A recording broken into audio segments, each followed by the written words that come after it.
Okay, I'm going to call our September the 6th board meeting to order. Commissioner Murdoch, could you lead us in the flag salute? I shall. I pledge allegiance to the flag of the United States of America and to the republic for which it stands, one nation under God, indivisible, with liberty and justice for all. Thank you. This is a public meeting being recorded. Notes are being taken, and I'm not sure are we doing video back? Is that back up? So it is being put on video. Commissioner Elfring, we have another stack of cards and letters from people. Would you read those? I would. These cards are in addition to those that we've shown you in previous meetings. These cards coming from the Milton Freewater Show, Junior Show, and we received thank you cards from Brian Johnson of Hermiston, Hunter Locke, Milton Freewater, Ethan Eden for the bump on his steer, Abigail Marshall for the help with her 4-H hog, Kylie Merstig Echo FFA, Annika Paris 4-H lamb, and Garrett Hills on a market lamb. It's really great to get the cards in, and the youngsters understand that we did assist their show with the bump on the auction. So it's always nice to get that. I have another one, if you will, that I'd like to read. Yep. This one came in pertaining to our civil division there at the safety center. It said, "Dear Sheriff Rowan, on July 25, 2017, my wife and I appeared in Pendleton for an 11 o'clock appointment to renew our concealed handgun license. We were a few minutes early. A gracious receptionist asked us to be seated in the lobby and told us she'd let the appropriate person know we were here. At 10:59 a.m., the door opened and we were invited in. In less than 10 minutes, we were processed, photographed, and on our way. The young woman handling our renewal was courteous, professional, and projected an attitude of genuine interest in us. She had a great smile and really made our day. Our new licenses arrived in the mail today, and that was 3 days later. I have never experienced this level of service in a civil service office. Congratulations to you for putting this outstanding team together," signed by David Nichols from Walla Walla. It's always nice to get these kinds of letters. We hear comments all the time on what great service is being provided by our staff. It's always wonderful to receive it and be able to acknowledge it. Okay, thank you. Any others? Nope, that's it. All right. I do. Go ahead. Recently,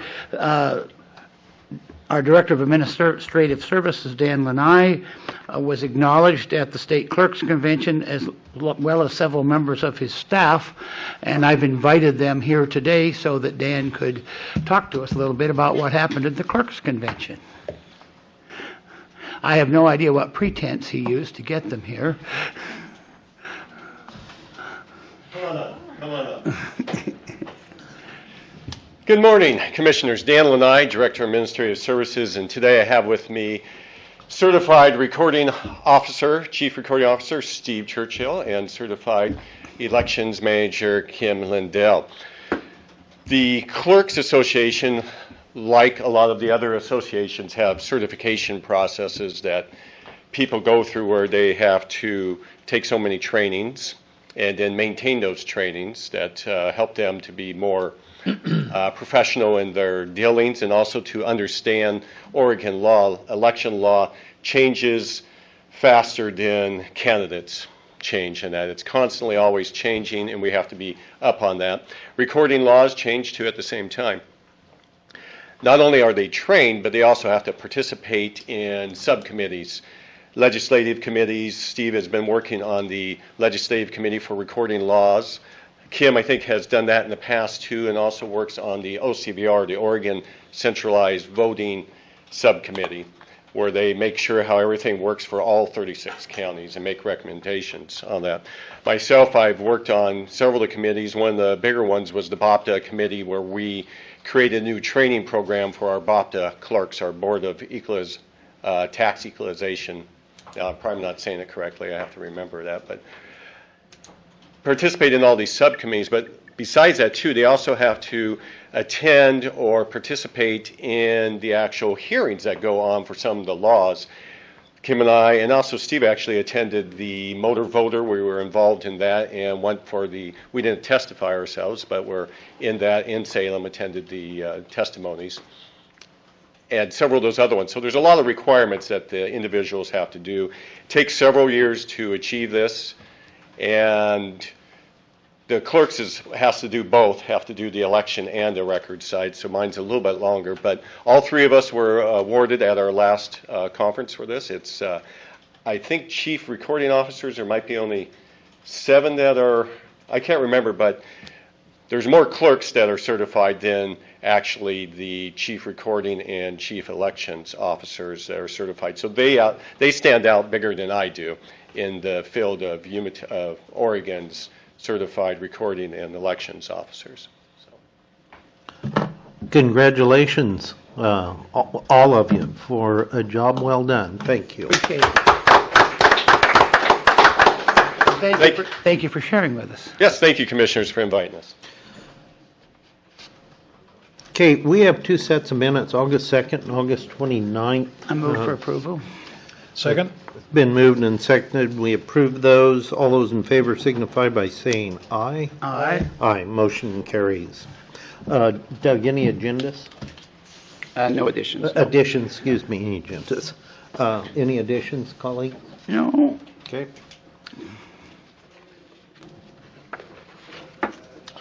Okay. At this point, we have a time for the public to come forward. If you're here for business that is not on the regular agenda, our agenda is on the screen. If you're doing a presentation, then you will be on our agenda already. So do we have anyone that wants to address the Board of Commissioners other than what's on the regular agenda? All right. Hearing none, we are asking if there are any presentations this morning. Okay. We'll jump right into our business items. We have a civil payment process. Doug? Okay, this is coming before the board at the request of the Civil Process Office. Lieutenant Stern Holcomb was in a training and meeting this morning, so she couldn't make it. And so she has put together a memorandum for this request. As part of their function, they have to receive funds in the event of an execution sale or seizure and have a very limited period of time to get that paid out. And their statutory timeframes does not meet well with the county's payment system. So what they're requesting is a waiver from the current payment policies to allow for immediate payment on their signature to allow the processing of the execution sale or seizure checks a little bit more timely and in the statutory time requirements. Okay. Could this have been covered under a hand pay? Yes, that's basically what you've been getting these recently. They do it with a hand pay, and it requires a little bit more paperwork, a board signature, and a fee. And so that what they're being requested is to waive all of that process, including the fee, and so they can get immediate payment. Okay. So the board would not see right. these? That is correct. At all? At all.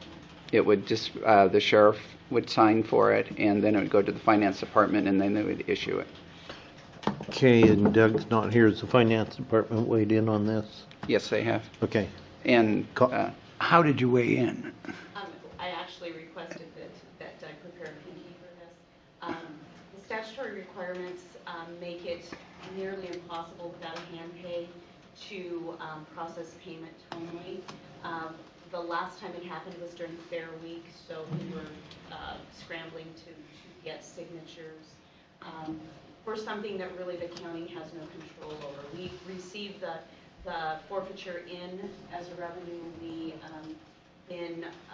as soon as that forfeiture is released, we have to pay that out to state courts.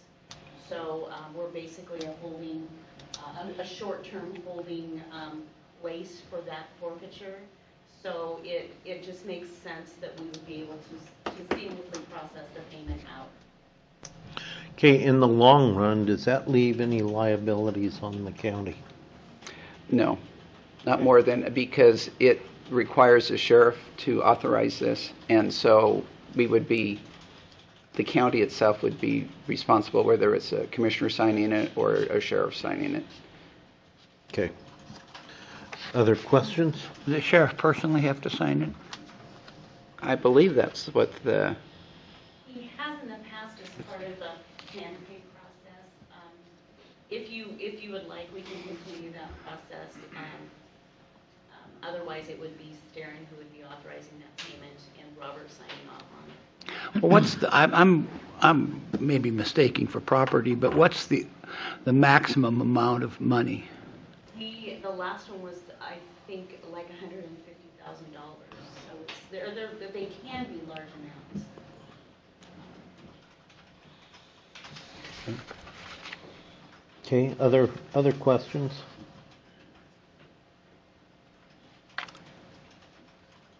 I think my only concern would be that it not be delegated. If somebody's signing a check for $150,000, you wouldn't want to go too far down the pecking order. And what the process is, we receive that revenue in, and before a check would ever be issued out, there's a clearing time for that check so that there wouldn't be a possibility that the county would pay out monies that then might not clear out the bank on the revenue side. I think that we jumped that hurdle in the past. I think that that's part of the waiting process. Are those monies coming in by check or by cash? Typically by check, but it could be by cash. So if the check did not clear, the county is Right, and it's not obliged. like an immediate turnaround. There are some behind the scenes things that happen between state courts and the civil department before there would be a release on those funds to state courts. I guess it wouldn't really make a difference whether it came to the commissioners or was signed off by the sheriff. If it happened to be a bad check, it's going to be a bad check, and we'd have to go through some processes anyway. In as much as I think this makes it much more efficient, and there is responsibility for it on the sheriff and on our finance department, Mr. Chair, I'd move approval. Second. Okay, we have a motion to, and a second to approve this. The question I have, could you check, though, to make sure it's the sheriff that signs off and it's not going down the line to somebody else? Okay, any other discussion? No, but I think that's essential to the motion. Yep.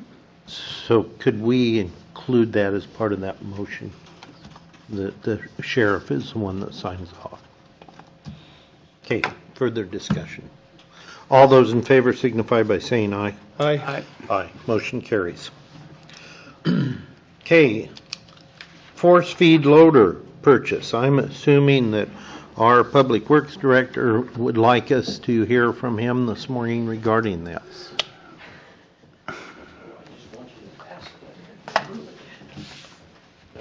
For the record, Tom Fellows, Public Works Director. Public Works Department went out for RFPs for a force feed loader. This is to replace a 1990 version that we currently operate, that actually the manufacturer went out of business, and we even have troubles getting parts for it any longer. So we went out for RFPs. Modern Machinery came in with a Leeboy, which is, to my knowledge, the only one that currently builds a force feed loader. And the price on that is $213,000 unchanged. We're requesting approval to go ahead and purchase that at this time.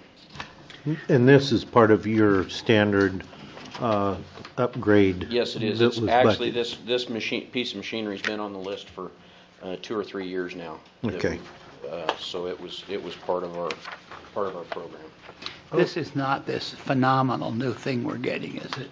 No, but that's on order and it'll be here. I haven't got the most current. What's it called? It's a linear crusher. I see. So at this point in time, I would entertain a motion. I so move. Second? Been moved and seconded. Further discussion? All those in favor signify by saying aye. Aye. Aye. Motion carries.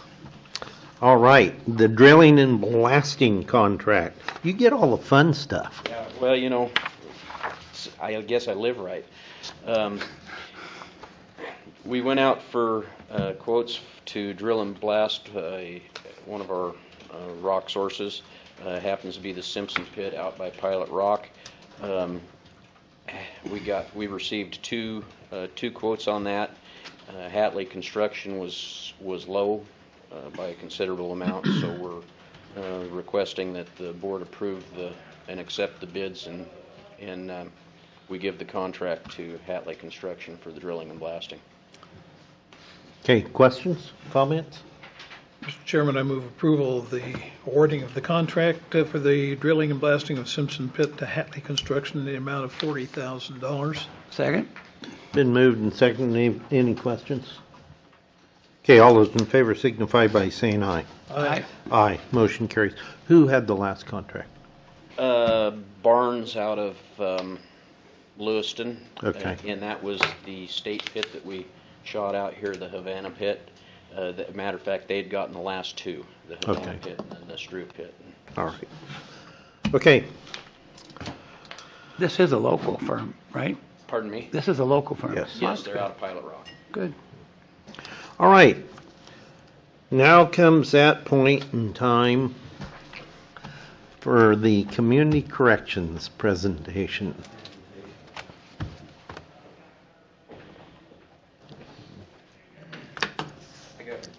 You do? You're here for me?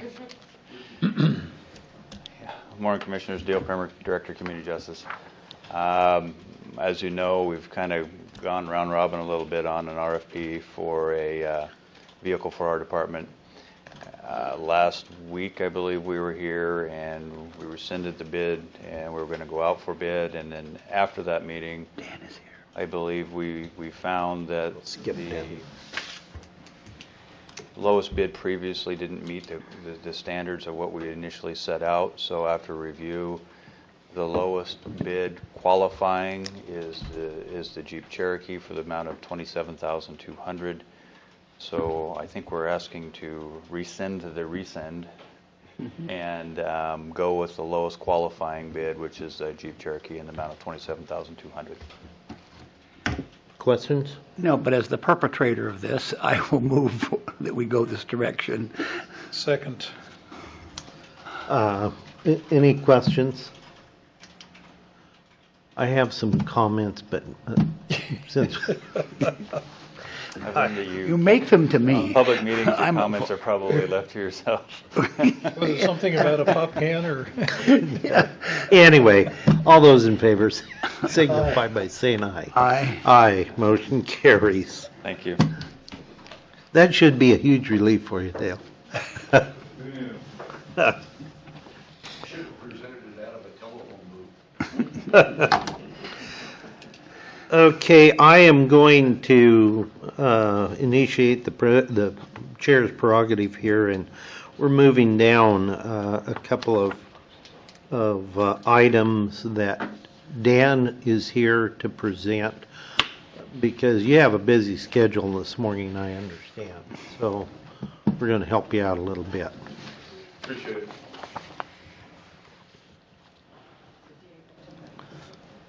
Yeah, the first Yeah, step is there's a a few. copier. So I guess the first thing is in regards to a couple of copiers. We're asking the board to be able to purchase a couple of copiers, one out of the Hermiston office, one out of the Pendleton office. These are both for our victims department, and they will be paid for through our victims, our grants funds for our victims department. Okay, questions? Nope. Mr. Chair, I move approval. Second?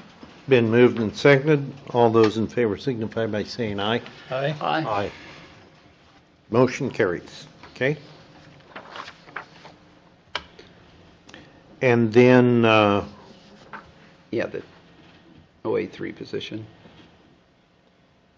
Position Okay. changes, number 8. yeah, this is number 8, and we have a couple items under that. So go ahead with those. Yeah, the first one here is for one of the office assistants in the actual district attorney's office, one of the clerical staff. We have one clerical staff remaining that is at an office assistant 3 position. The remainder of the office is at legal secretary, or title of legal secretary under position 14. We're asking to move the one remaining position from an OA3 to a legal secretary, and that this individual works with an attorney, specifically handles all of our mental commitments that we do in Umatilla County. So it's not necessarily on a weekly basis, but does all of that as well as the merging of our documents for the for the attorneys. So it'd be asking for the one remainder to move from a range 12 office assistant 3 to a range 14 legal secretary. And these are all, and I want to be sure this is on the record, these are all grant. Not this one. No. This one is This not. is the only one that is not. That's the So only this one is that's this is not. the only one that would come from my budget. Okay. Which one? This one that we're talking about right now. So this is one staff member in my office, works at the front counter, but works with the attorneys, specifically has an attorney caseload, and that handles all of our mental commitments that we deal with in Umatilla County, which is unfortunately more than what we would like to see. Moving her from a range 12 office assistant 3 to a range 14 legal secretary. Okay. We've been talking about this for a while. Is this a We've new one, talked about it for a while. Jennifer? This is fairly new that we've talked about this. Last month or so that we've talked about this. Okay. So I would entertain a motion. moved. Second. Been moved and seconded. All 3? No, this is the OA 3 position. So with that, all those in favor signify by saying aye. Aye. Aye. Motion carries. Okay, our victim witness is the next. Yeah, so this involves 3 staff members here. Currently, our victims director is at a range, I want to say it's a 20, and we want to move to a range 21, as well as our office assistant 3. Our victim advocates are listed as an office assistant 3. We would like to move that to a legal secretary range 4, similar to what we were talking about with the staff within the DA's office. With that change to legal secretary, we would actually like it to be titled Legal Secretary Victim Assistant Specialist. So it clarifies what it is that they do. But moving them from a range 12 to a 14, as Commissioner Gibbons mentioned, this actually falls under the grant and under our grant funding. So this would not have an impact on my general fund dollars for my budget, but it does fall within the grant funds, and we have sufficient funding in order to be able to accommodate what it is that we're trying to seek here. And under that, just a legal question, Doug, do we have to do a separate job, a new job? No, the legal secretary is an existing position classification, and they're going to be part of that classification. Okay, so we don't have to create a new No, classification? no, there's no. Okay. And one other clarification, this one, as well as the next request, are contingent upon funding. Correct. Okay. So we just in the middle of our grant cycle. We just submitted that grant. We anticipate being able to receive the funds for it. We're kind of told what we anticipate we would receive. So it is contingent upon that, though. That's correct. Okay, great. Move approval. Second? Been moved and seconded for approval. All those in favor signify by saying aye. Aye. Aye. Motion carries. And then the last one is your halftime position. Yeah, and so again, this is from communications that we've had with our grant providers in regards to the funds that we would have this year and moving forward, greater than what we've been allotted in the past. A non-competitive grant that we have, we are seeking a half-time legal secretary, I guess. That's the position that we just changed, office assistant to legal secretary, victims assistant specialist. So we'd be asking for that half-time position contingent upon us receiving the grant funding to our office. Right now, we currently have a victims director. We have a legal secretary, victims assistance specialist in Pendleton. We have a cultural specific victim advocate in Hermiston that is specific to Spanish speaking as well as seeking restitution for our victims. This would be a half-time position that would work here in Pendleton, again, to work on restitution payments for our victims. Okay, great, Dan. And again, reiterating, these are grant funding positions, so that the only other question I have would be maybe for Jennifer. Any union issues here on these? No. So, okay. I would entertain a motion. So moved. Second? Been moved and seconded to approve. All those in favor signify by saying aye. Aye. Aye. Motion carries. Thank you. Dan, thanks. Okay, the Athena Cemetery District request. Doug? Okay, this is coming before the board at the request of the Athena Cemetery Maintenance District, and they have an internal road that they would like to get paved, and they're just in the preliminary stages of seeing if the county, through its Public Works Department, would be willing to pave the road at cost. Are you okay with that, Public Works Director? Yeah, we could certainly look at doing that. It would be similar to what we did with Milton Freewater a number of years ago. There are a few, I guess, things that would need to make very clear, and that is that county work comes first. So this would be a project above and beyond what we would normally do in the county. Currently, we have some tentative obligations for some paving for the city of Athena next year, and some chip sealing for the city of Weston next year, and so we would try to work it in with that. And then there might be some, knowing the cemetery, there could be some limitations on our equipment and how we might be able to utilize it up there. In other words, some of those spaces could be too small for our large equipment, in which case then they might have to work with us on doing some of the work themselves. So, but we would certainly be willing to do that, I think. Okay. Is any of this from the AWARE grants, or not? Actually, Mr. Monk is here. He could address those questions for you since he's on the Athena board. Okay. Mr. Monk, thank you for being here. Thank you for your time. Gary Monk from Athena Cemetery Maintenance District Number 1. I'm secretary of the district. We're just a taxing district, so it's no grant money involved or anything. Okay. So we're just in the preliminary stages of looking at having this project done. So. Okay. So, other comments or questions? No, we can check on the AWARE grant, but I don't know that there is any. Yeah. Okay. Bill? No, I have none. Okay, with that, I would entertain a motion. So moved. Been moved and seconded for approval. All those in favor signify by saying aye. Aye. Aye. Motion carries.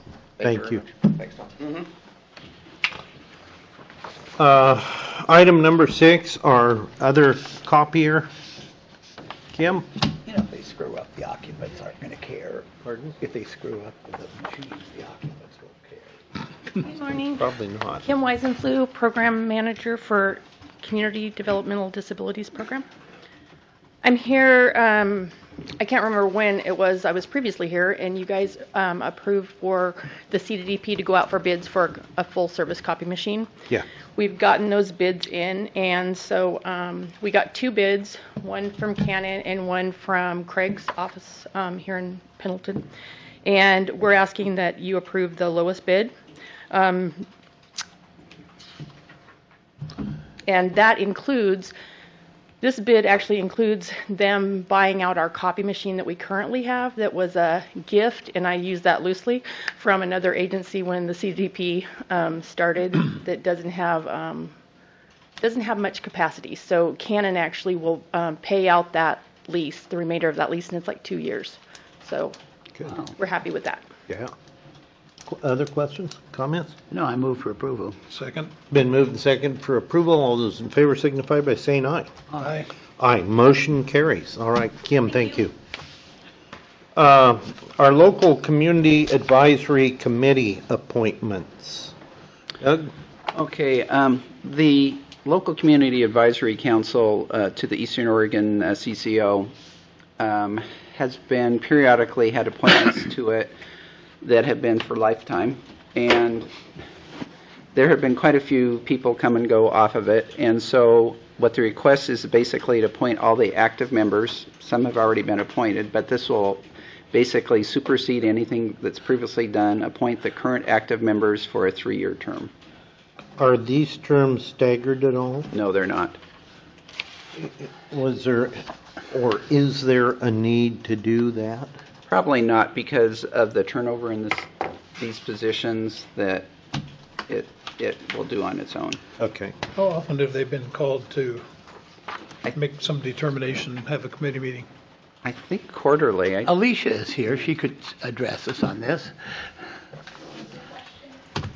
How often do they meet? They meet once a month, and they rotate throughout the counties between Hermiston, Pendleton, and Milton Free Water. Okay. So they're advisory to the CCO? Yes, every county within the 12 counties of Eastern Oregon CCO must have a local community advisory council. What that advisory council kind of determines and learns then passes up to the regional council that goes over all 12 counties, and then that advises the CCO. Are you with that group? Who are you? Yes, I kind of hope my name is on the list. We'll see, but I go. I wanted you to introduce yourself for the record. I'm Alicia Southwick, School Health and Wellness Supervisor with Public Health. Oh, good I am. Awesome. Mr. Chair, I move that we adopt Order BCC 2017-061. Second? Been moved and seconded. All those in favor signify by saying aye. Aye. Aye. Motion carries. At least thank you. Thank you. I think you're up next anyway. I think I am. That's why I walked. Thank you for your spontaneous response. Oh, yeah, the nurse position. So we are requesting that the school-based health center nurse position be recreated. Last year, when we were helping the Wellness Hub program with the ESD grow, part of the covering of that service was incorporated into the ESD's Wellness Hub program.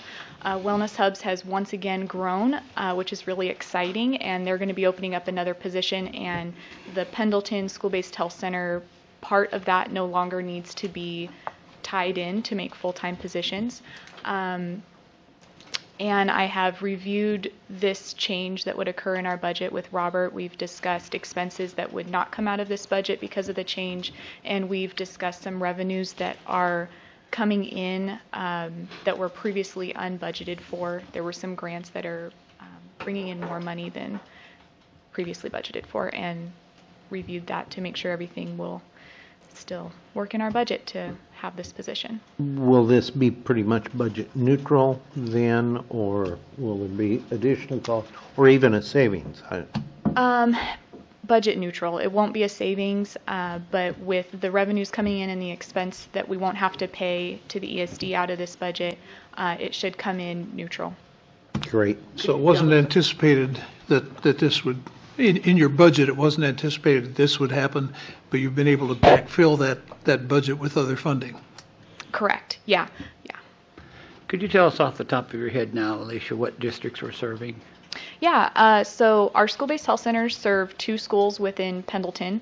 Within the Wellness Hub program, which is a partnership of Greater Oregon Behavioral Health, Intermountain Education Service District, and Umatilla County, we serve Umatilla, Echo, and Milton Free Water school districts. Last year we added Athena and Helix school districts, and then this year we're adding Stanfield. Okay, what about Hermiston? Hermiston is served through they have at least one school nurse, district school nurse position, and they contract with Family Health Associates to run their wellness center out of the high school. Okay. And did I hear you say Helix? Yes. Good. All right. Hermiston isn't part of the ESD, but they're part of the Wellness Hub. Right. And actually, I can't remember if we mentioned it here, we're kind of excited. The county's been chosen to provide their school-based mental health services, which we are now doing, as well as care, which they're the biggest contributor to care, and the dental program. Am I correct, Alicia? Yes, and the districts I listed is just in regards to the nursing services. Other programs within wellness hubs are things like the school-based mental health program and the oral health grant funding that goes ESD-wide that provides screenings and sealants in schools. And this program is unique to Oregon. Definitely. It is unique, and Oregon has one of the lowest school nurse ratios, and this is a great way for our students of Umatilla County to get nursing services on site and help kids to be healthy and in school. Okay. I would entertain a motion. Second. Been moved and seconded for this position to be approved. All those in favor signify by saying aye. Aye. Aye. Motion carries. Before you're off the hook, I did want to mention, and I was glad to see it, the public announcements about the air quality put out by our health department. That was great. Yeah, absolutely. And we had several questions from schools about that in regards to after-school activities and recess, and that was shared with our school districts and ESD as well. All right. Thank you. Thank you, Commissioners. Chair, I think Public Health also has number 13 as a request. I don't know if you're here for that one as well, the medical okay. biller. Let's give it a shot. Well, yeah, let's skip down to that one then. Our medical biller position. Do you want to talk about that? Sure. Or you want Doug to talk about it? Last spring, we refilled our medical biller position with a 0.75 FTE, which was a share between us and Public Health and Human Services. Human Services pays for 0.25 of this FTE. We pay for 0.5 of it. With some funding changes that we had in our budgets, we would like to make this person a full-time employee with 0.1 of their time coming out of 5510, which is our home visiting budget. There's been a lot of changes in home visiting on how they bill, and it's actually out of a system that our medical biller already uses, so it makes sense that they're the one who does all of our billing for payments of our home visiting program. And then 0.15 of the FTE would be covered by 5549, which is our immunizations budget. Originally, we anticipated immunization billing would occur by another staff member in our office, but our current biller has been able to pick up that work, and we want to account for that time and make her a full-time position out of the appropriate budgets that are utilizing her. So question, with the additional biller, does that mean that there are additional revenues that would be coming in as a result of the activity of that biller that maybe we've in the past been let sit on the table? Sure. Every time we evaluate billing and what we're doing, we're always hoping to be bringing in more revenues, and the biller that we have right now is fantastic, and she does a great job of actively pursuing why claims are denied, how we need to change our billing, and what contracts we need to be pursuing with insurance companies in order to get our payments covered.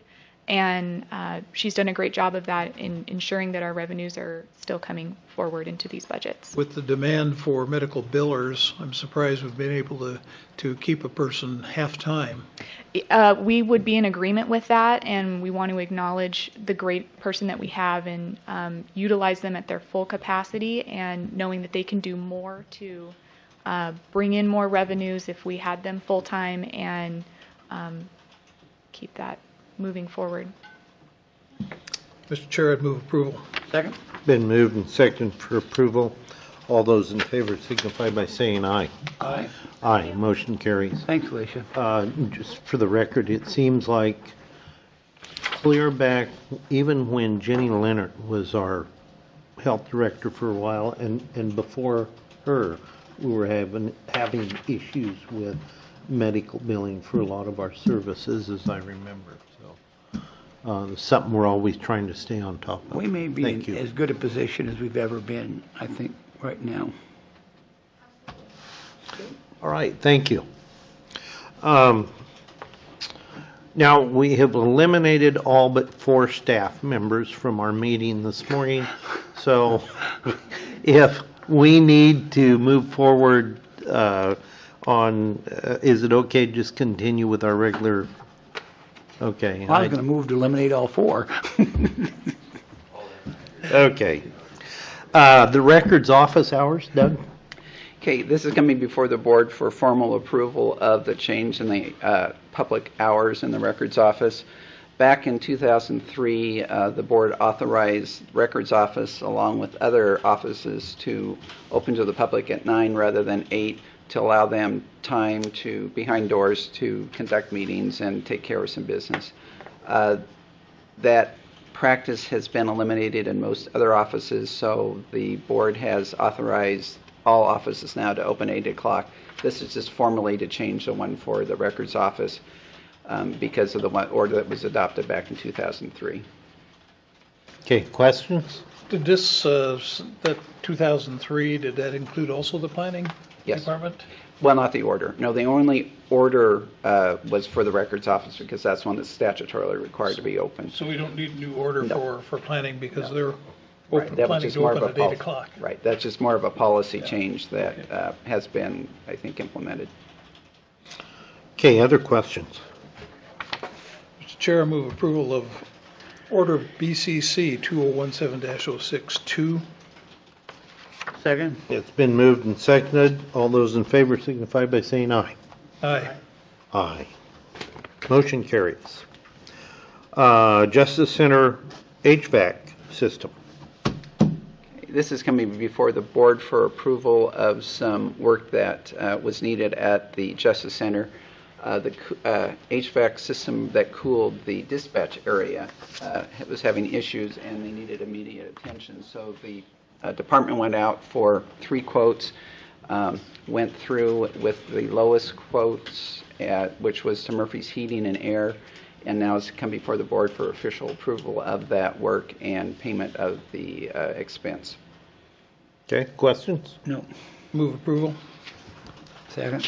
It's been moved and seconded for approval. The lowest bid, $6,730 from Murphy's Heating. All those in favor signify by saying aye. Aye. Aye, motion carries.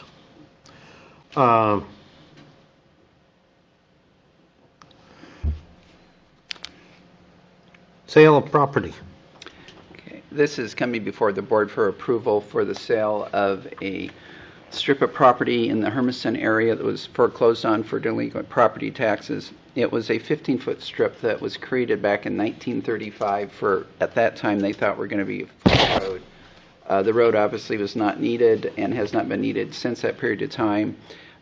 The property was discovered recently, put on the tax rolls, and the taxes were not paid.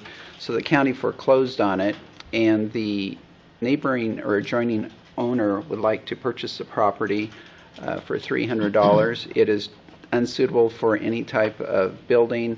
It's zoned RR4, and this is a quarter acre property. And so it is meets the requirements for a private sale under the state statute, so it's before the board for formal approval of the sale. Is there any reason to keep it for access to anything? No, there is the property to the west was developed, and there's a road to that, and if there's going to be any further development, they'd have to create a new access anyway. I'm not sure what the original plan was for the property, but looking at the map, the road does not go anywhere. Has that road been used? No.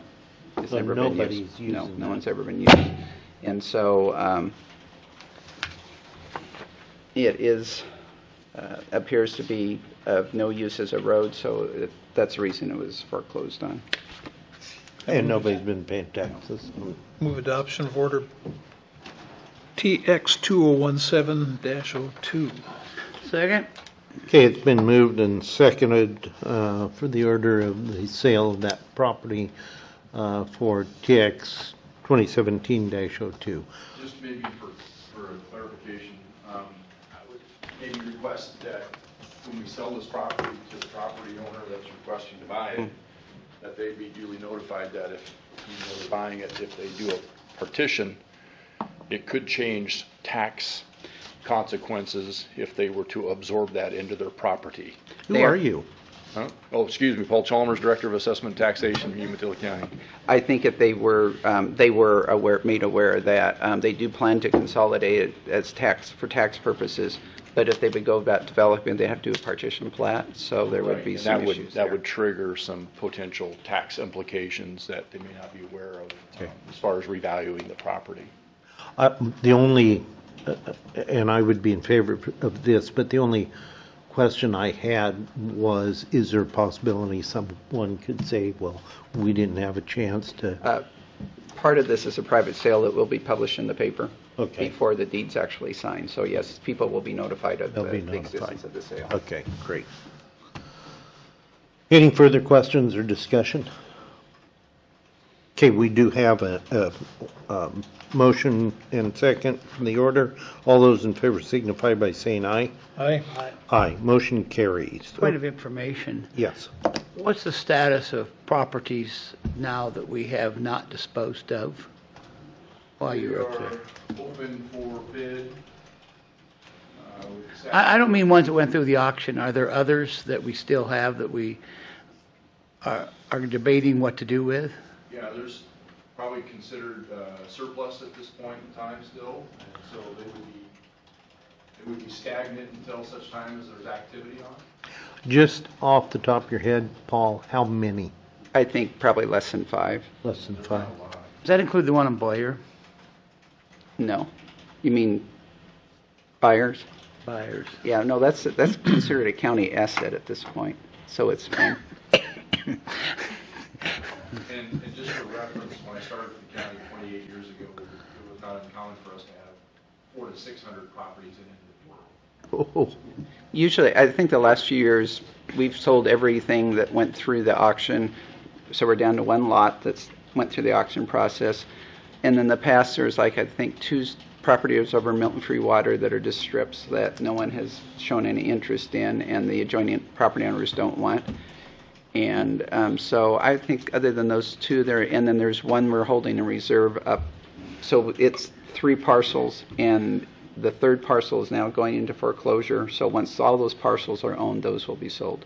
Other than that, the county really doesn't have many properties. which is good. All those are back on the tax lot. Absolutely.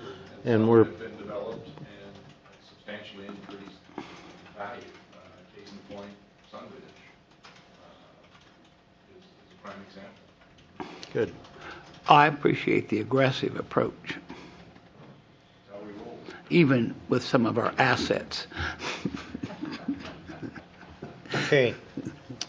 That takes us to our SIP hearing, which is scheduled at 11 o'clock. We have the Echo. There is Community- one other item before then. Oh, yeah, Echo Community Benefit Plan Grant, sorry. Well, being part of it, part of the Echo Community Plan Board, I can tell you that you don't necessarily want to bring just any project to that group because they go through it very, very thoroughly. And in this case, 4 projects were presented to the board. 3 were rejected, 1 was rejected, and 2 were tabled, and only 1 passed. So if you come before the Echo Community Benefit Board, have your story together and have it documented because they're going to go through it really, really close. The grant request from Echo Cemetery District was for $4,150 for road repair, and that was the project that was referred to the board for approval. And Mr. Chair, I'd move approval of the grant and adopt order BCC 2017-060. Second. It's been moved and seconded for approval for BCC 2017-060. All those in favor signify by saying aye. Aye. Aye, motion carries. Okay.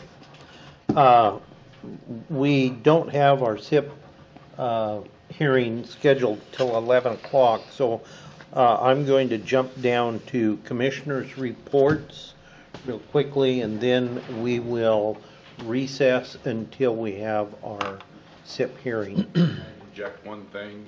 if you had time. I just got this email this morning, actually, and if it's appropriate for board approval or liaison approval. Denny Doyle, who's the mayor of Beaverton and also president of League of Oregon Cities, has asked me to be considered for League of Oregon Cities board for a 2-year appointment. I told him I wouldn't be comfortable making that without at least my liaison signing off, let alone possibly the board. I don't know how that works at that level, but it would start in 2018 for a 2-year term. Okay, what's the time commitment, Paul? It's meeting quarterly, usually from 9 to 2 is according. League covers all travel expenses. What day of the week do they meet? They don't say. Well, I hate to interrupt the city-county liaison meeting. But I don't know what the formalities of, since I'm an appointed position, I wanted to get some clarity before I responded back. And if you guys want to have some discussion in private, that's perfectly fine. I would certainly think that would give us a seat at the table at the county level, even though it's a League of Oregon Cities Yeah, this is a position. byproduct of being on city council, That's, obviously. yes, that's correct. So, I think also, we often complain about the fact that Eastern Oregon doesn't have a voice. And I think if we want to have a voice, then we have to step up to the plate. His comment in here is saying, I'm trying to expand the non-metro level representation because all states need to be here, help guide and governing the state local level. So that was actually inserted. I would certainly be supportive. I would So, too. I guess two of us are supportive. And I launched the discussion. Oh, okay. All right, so go forth and campaign. The commissioners' reports, just briefly to kind of bring up to date, I had a phone discussion with Tom Roberts this morning regarding the issues with the gorge fire. The Coast Guard has shut down the river traffic. They've also shut all the locks off for the dams on the river. I'm assuming that's all of them from the intersection of the Snake on down. That could impact fuel shipments coming up the river. Whether it would impact our area or not, we don't know. But Tom was going to attend and he maybe has already shared all this with you. He was going to attend a briefing this morning with the Coast Guard and ODOT to see what was going on. The last information I had was 84 was closed and also 14 is closed. What's the hazard to river traffic? They're using the river to take water out, so they've got planes landing on the river for bucket dumps and It also jumped the river. the fire did jump the river between Washougal and Stevens. I saw a televised report. This TV company was interviewing a gentleman on the Washington side who owned the Chevron station, and he actually had a stick about 8 inches long, probably a 1/4 inch in diameter. It was glowing and floated into his service station on the Washington side. He kept it as a keepsake, but that's what made him decide to shut down his pumps as far as providing fuel. Literally an 8-inch stick, completely charred, glowing as it floated down, and on the opposite side of the river. That's how much heat and thrust is being driven from that fire. Forest fires, I don't know how many of you realize this, but from my experience of fighting forest fires years ago, you could get that size, some even larger, being carried with the updraft from a fire that creates its own weather. And we had stuff carried as much as 5 miles ahead of a fire, and it would be spotting. Well, that one that moves, far what, ahead. 13 miles in 12 hours? Yeah.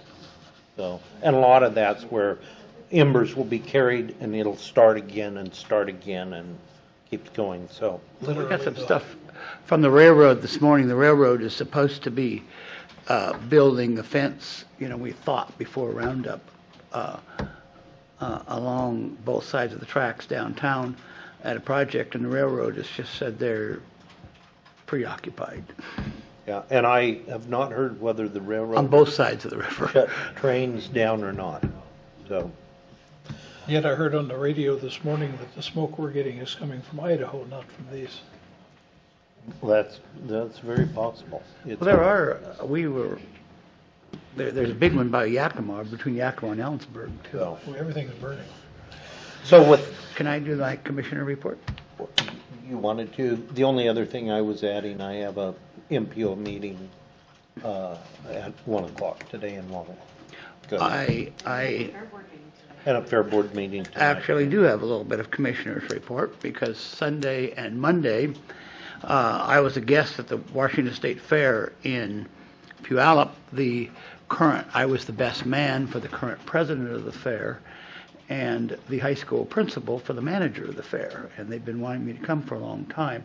It's a huge fair. It draws about 1.2 million people, and it was pretty impressive, and I started to make some notes, but there's some things that I thought were really interesting to me, one of which was the people movers that they have. After our fair, I know we had some people movers coming from the parking lot, but I got more comments from people that either came to the fair and couldn't see much, or wanted to come to the fair but knew they couldn't see much because of their ability to get around the grounds.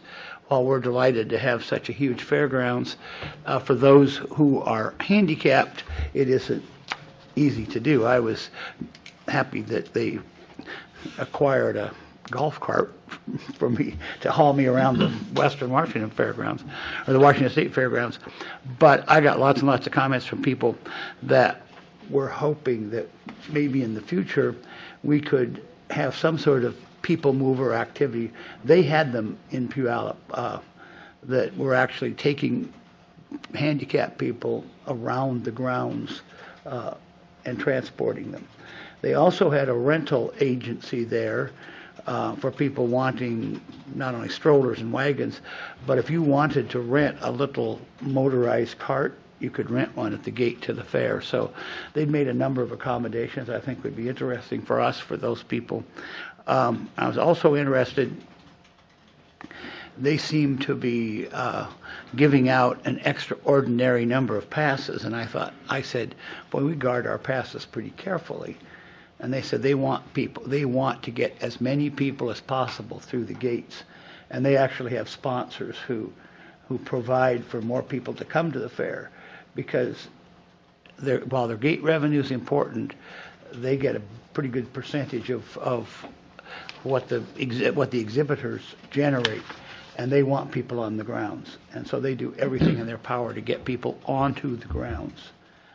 They also, I looked at their entertainment list, and I said, for a fair this big, you don't really have that impressive entertainment. Actually, I went to a Steven Tyler concert. I have no idea who he is. And after having attended, I have no idea what he sings, because there was only one discernible word in the whole concert. Who was it? Steven Tyler. I got to go to the I got to go to the meet and greet before the concert, and having shaken his hand and visited with him, I wasn't sure if he was even present, but and then he had to come to a concert.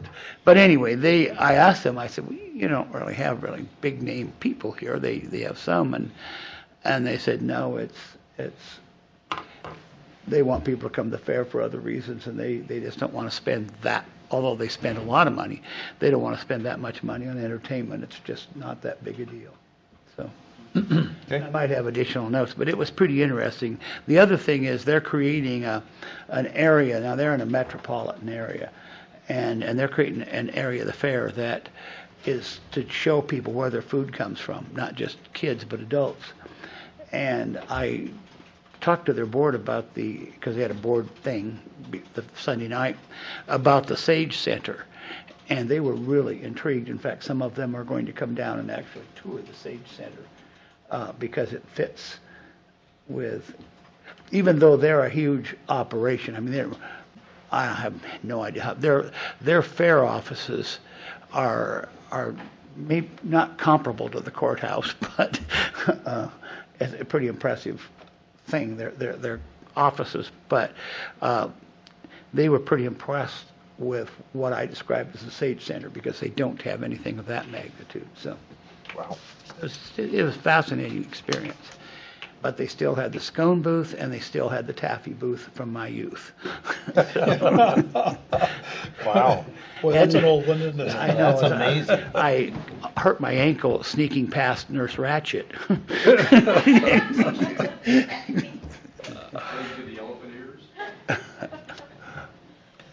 asked me for some livestock sale numbers. Oh, I'm sorry. I asked Marie if she would report to you on the livestock sale. Sure. Thank you, Marie. You've been patient. Well, it's just part of what you're doing. Marie Simonis, Assistant Director of Budget and Finance. I got numbers from Marie Linnell, who is the, I believe, the chair of the Livestock Sale Committee.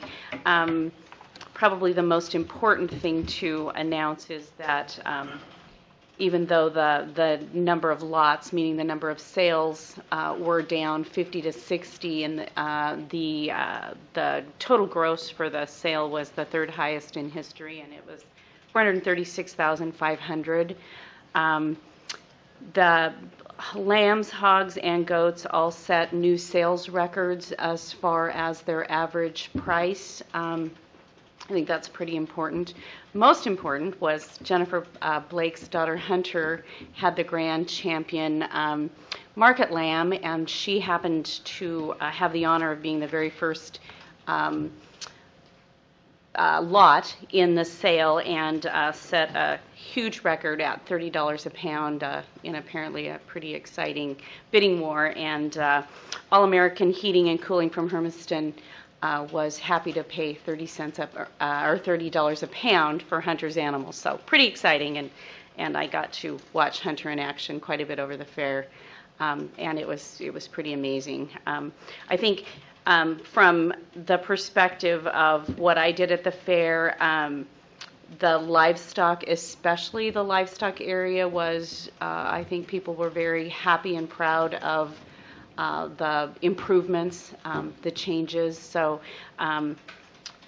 in that way, I think that the kids, the 4-H and FFA kids and open class, were very happy and excited with the results, and that also showed in having a lot of buyers there, people excited to support the kids.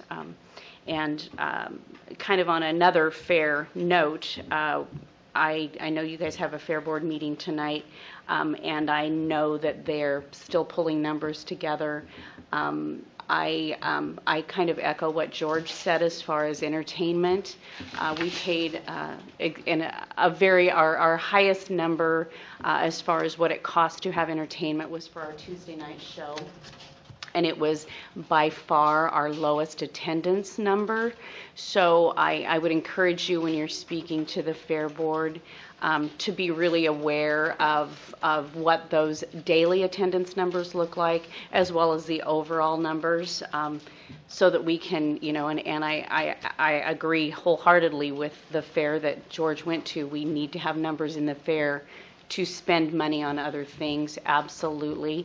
But I'm not sure that putting that many eggs in the Tuesday night market is the best way to serve the fair as a whole. But that's kind of just what Robert and I would, on first glance, want to say. We are going to meet with Lucas Wagner, who's the finance member of the board, the fair board, and hopefully we can help him with maybe some things as far as Robert has done a great job of providing statistical numbers.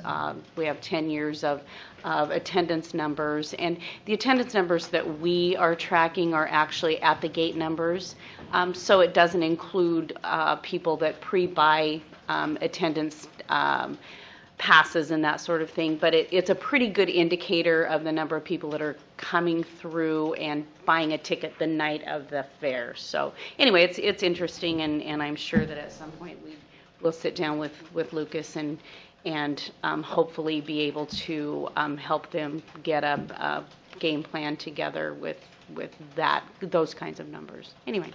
The heaviest attended as far as entertainment was the Hispanic night. Right. That Right.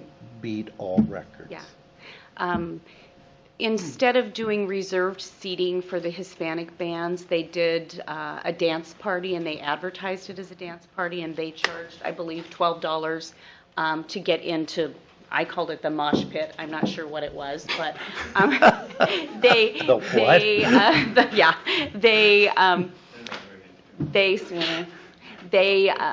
they were lined up literally to go in there, clear past the entrance, and by far they sold the most tickets for that, and that was the least expensive entertainment that we paid for. So it just goes to show you, if you get the right audience or whatever, you're gonna be successful. But you're absolutely correct.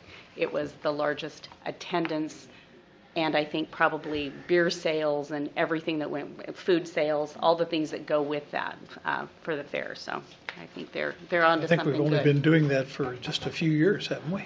Right, and they moved it. I believe it was last year, the first year they moved Latino night from Wednesday or Thursday to Friday, and I think what they realized is a lot of that population work long hours, either in the fields or other kinds of work situations, and so Friday night is the night that they will want to come out, and they were still flowing in the gates when we closed at 10.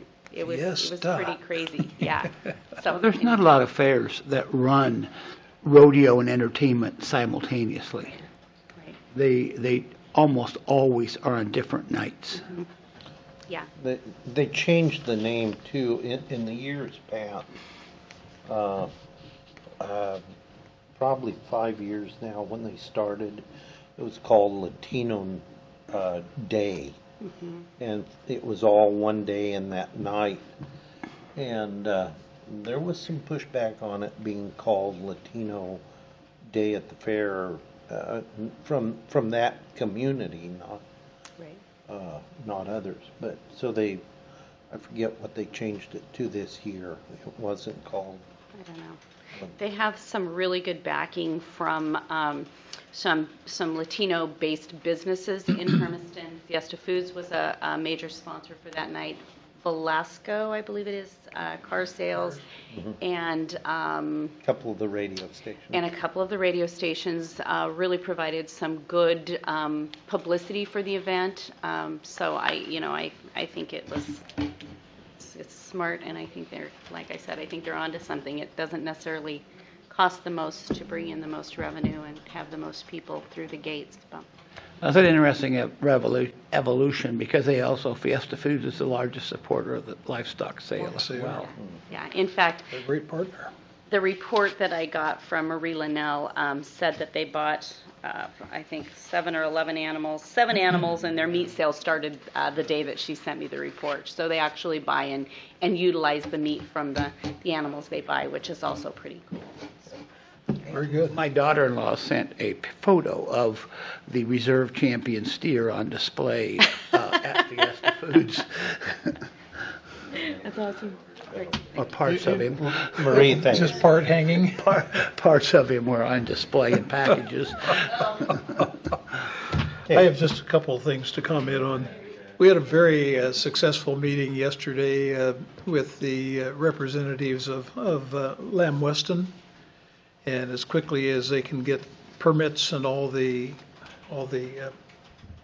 things they need to get started, they're going to begin building a $225 million addition to their plant, which will hire an additional 105 employees.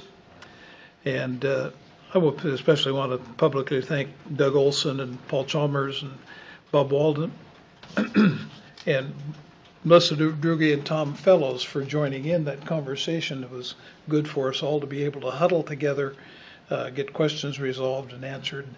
They'd love to start building in October. We don't know whether they're going to be able to get the permits and everything they need that quickly. But as quickly as they can, they want to put the footings down so they can build the rest during the winter time. No non-disclosure that I've heard of, so I felt that we could comment on it. It's a good addition. Do you know, any of you, if Wave your somebody- hands. Wave your hand back there. If there are any issues with water resources on increased demand for water at the plant? At the Lamb Weston? Yeah, it's coming through the regional water system. Okay. And their discharge was already established through various farm Madison operations Ranches. to take care of their wastewater. Okay, good. So it's an easy go. And that, is it all within the city limits, Hermiston? No, it's outside. It's outside, but the suggestion at the time was that they actually have two options as far as enterprise zone benefit. They can go with Greater Umatilla or City of Hermiston, and it was recommended, certainly not required, that they go with the City of Hermiston, since you're going to have to be working with those folks, the regional water system requirement. Okay. So it's a good addition. Good. They said they'd need about 6,000 more acres of potatoes. So it spreads. The other thing that I wanted to comment on, I received a letter this morning from Ray Charles Brooks of NACO appointing me to the membership committee. Congratulations. Thank you. And I didn't receive a waiver from the FPIGA, Finance, Insurance, or Finance, Pensions, Intergovernmental Relations Committee. So I guess I'm on that too for the time being. Yeah. That's all I've got. Okay, anything else? I'm speaking to Hermiston Rotary tomorrow. Okay. Good. I'll come listen to you. We will recess our board meeting until 11. 45 minutes. Does that clock need a new battery? Is that what? I would think maybe it needs something new. So It's the most accurate clock in the building. we are recessed until 11. Yeah. Just not there. That is. Yes. We have a house there. I said, you need to call this guy. Which is. But that's Okay, we are going to reconvene our board meeting that we were to start at 11 o'clock, and we're going to go right into our public hearing for the application by Wheat Ridge Wind Energy, LLC, for a strategic investment program for its wind energy facility. And I am ready for the staff report.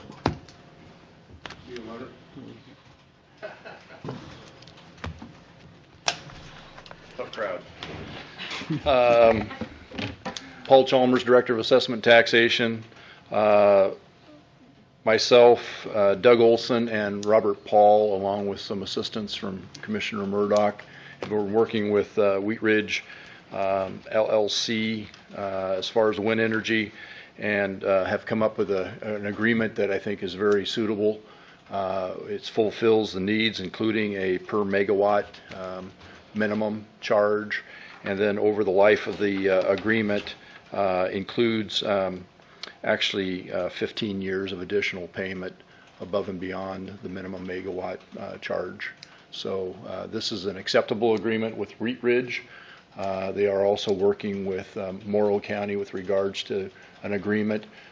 Certainly we're not involved in that aspect. And from what I understand, about 15% of the project will be in Umatilla County, approximately. 85% will be in Morrow County. And anything we can do to help shift any other development into Umatilla County, we certainly want to be a part of that. So we'll make that as a public statement. So even though we have friends to the west, and I'll entertain any questions that you might have. This really isn't with the SIP portion of it, but has the company determined what the Gentai line will be, where that will be placed? Come on in.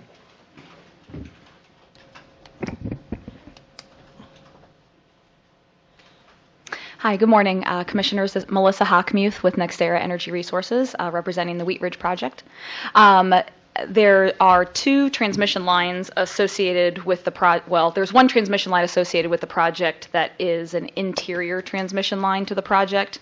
Because it is so spread out, the turbines are normally connected via underground collection to each other and to a substation. Because this project is so spread out, there is an above ground portion of that transmission line, which is planned to be located in Morrow County. And then this project will additionally need to be able to connect to the transmission grid, connect to BPA's system. And so the plan for the project to connect to BPA's system is another transmission line that is being built in Morrow County as well. And so this project would connect to that. Okay, so all transmission lines will be in Morrow County. Correct. And I'm making an assumption here, they'll probably use the Bombing Range Road. Yes, that corridor is being looked at for transmission development, and we've been supportive of that. The transmission line that's coming together, I know that there's some co-ops working on that transmission line, and so we're supportive of that, and that is that transmission line corridor in that area that we would like to connect the project to. Okay, and will there be any connectivity to the new proposed B2H line that will be coming from the south? Not at this time, no. Not at that time. Okay. But the transmission issues are kind of an outgrowth of that committee we had with the state that dealt with establishing transmission lines. Melissa, while you're there, I think it'd be interesting, just for the record, to note the transition from Ella Resources that we went through to NextEra, and a little bit about who you are. Oh, yes, absolutely. So we did purchase NextEra Energy Resources, Wheat Ridge Wind Energy LLC. We purchased this project from the previous developers, Swaggart, and they did a fantastic job working in the local area with landowners and with the county and at the state level, working with landowners to lease their property, did a lot of study work, and really had a good project here for development. And so we did purchase that project from them. That purchase has closed, and so now we look forward to picking up right where they left off and continuing to develop and market the project, and really working on with the same relationships that we had thus far with both counties. Okay. Thank you. Maybe just for some clarity, timing-wise, we wouldn't see probably a lot of this agreement go into place and see any financial ramifications probably until 2019, realistically. That is correct. Right now, we're projecting to start construction possibly at the end of next year or in 2019, making sure we have all the correct, do have a state FSEC permit approval, and there will be some, whatever additional permitting, whatever additional things we need to put in place before we start construction, we'll still be working through that as a part of the development process. And so we wouldn't expect to begin construction until later next year or through 2019. And so right now, the commercial operation date when the project would actually start generating electricity is projected to be at the end of 2019. So very, very beginning of 2020, where you would start seeing, I think, implementation of this agreement. Yeah. And I forgot the numbers. Are there to be 21 turbines? Right now, the way that the state permit is set up is, I think we mentioned earlier, maybe 15 to 20% of the project would be located in Umatilla County as currently permitted, with the balance being in Morrow County. Yeah, I was thinking total project. Oh, total project. Yeah, We are total, permitted 21. up to, we're permitted, the total project through the state is permitted up to 292 turbines. Oh, We're okay. currently looking at, as each year progresses, there's better turbine technology that comes out, and so we're constantly reviewing, the types of turbines to use, and if there's any adjustments we need to make, we'll have to go through that process, but we may be able to use fewer turbines. Okay, I was way off. For some reason, I thought maybe I'm just thinking about Umatilla County side. Probably, yes. Yeah, the overall project is permitted for up to 500 megawatts in total. Okay, And great. just as a reference point, the earlier projects that we had in Umatilla County were using, I think, 0.6 turbines. It's much smaller turbines. Way back Yeah. when. And these folks are looking at in the range of 2 Yeah, it could be 2 to 3. Yep. Those are of course, going through all the, proper approval processes, but that the turbine technology that exists today could be, just as an example, like a 2.5 megawatt turbine. So that would take the total number of turbines down that would be needed. Okay. And just, Footprint too. yeah. And to answer Commissioner Murdoch's question, just a little bit about NextEra Energy Resources. We are headquartered in Juno Beach, Florida, but we are consider ourselves a company throughout the country. We're located in, have generation projects in 26, I think actually we're up to 29 different states now. We're the largest operator and generator of wind energy in North America. So with over 100 projects across the country specific to wind. I've been working in the development group for the last 4 years, and for the company even longer than that, but we take a lot of pride in the projects that we do and have successful projects across the country from a development standpoint, and then we also manage construction and operation of a lot of our projects as well. So we bring with us a great level of expertise, and again, to pick up right where the Swaggart folks left off on a great project that we think is going to bring a lot of benefits to both counties and to the landowners and communities in the area. So we're looking forward to continue working with you all. Thank you, because I was going to ask you to expand on the company because I thought you were the largest. We are, yes. And I think that's useful information when we host a new entity in Umatilla County to know what the reputation of the corporation is. Yes, absolutely. Thank you. Can you give me some idea of what the process is from this point forward until you're generating electricity? Yes, sure. So we have one of the big pieces that's left to do on this project is to market the project, to find a purchaser of the power, someone that we can work with to have a commercial agreement for the project. That's the big step that defines the development work that we do, which is working with landowners, signing lease agreements, doing environmental studies, doing that initial design of the project. Once we have certainty on a customer, then we can move forward into more specific design, contracting with vendors for whatever equipment we might need, doing some of those big orders, and actually moving towards planning for construction. That would involve working with the counties on road use agreements, planning out haul routes for turbines, and actually getting into more of that specific planning for construction. And that will be done with involvement at the local level.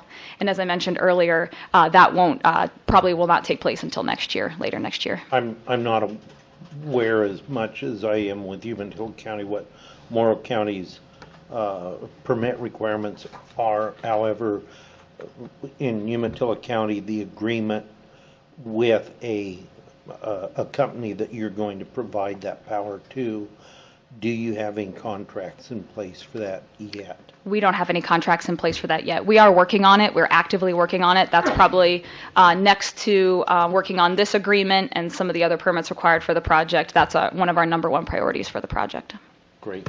Certainly with the state of Oregon requiring certain portfolio contributions for their renewable, I can't imagine it being very difficult to market. I would not think it would be. It's a very good project, so we're very confident in it. The only other thing that, from an environmental standpoint, we were asking NextEra to install reverse fan switches, so when the smoke comes in a little thicker, they can blow most of it out. Wouldn't that be something? Yeah. I think, unless I'm mistaken, in the interest of the commissioners, I believe the turbines in Umatilla County are on a single owner land parcel, are they not? That is correct. Yeah. Yeah, so this would be on more than one ranch. So, on both sides of the county line. Oh, I imagine. But, yes. But I just know it's only one landowner in Umatilla County. Yeah. So as a matter of procedure, with your approval today, then this will need to get this package to Oregon Biz for their September 29th meeting, correct? That is the plan, yes. And so time is of the essence. So what we'll do here today, we'll go through the rest of the process, hearing process, and I'll ask for other proponents, and I'll ask for those that are here to oppose this SIP agreement, and then we'll close the hearing and make a decision. Any other questions? Thank you very much for your time. Thank you. Any other questions? No. Are there any other proponents? We only have 2 people here, but, so, any opposition? And we have no state agencies represented. So with that, I'm going to close the public portion of this hearing, and we'll move right into deliberation, and I believe we do have an order. Yes, first up would be the need to approve the agreement itself. I want the privilege of doing that. Got to participate. That's all right. All right, there you go, Commissioner. Well, we're going to Murdoch. deliberate first before we... You want to deliberate? Go ahead. Our No, deliberations. I'm overwhelmed by the opposition. Yeah.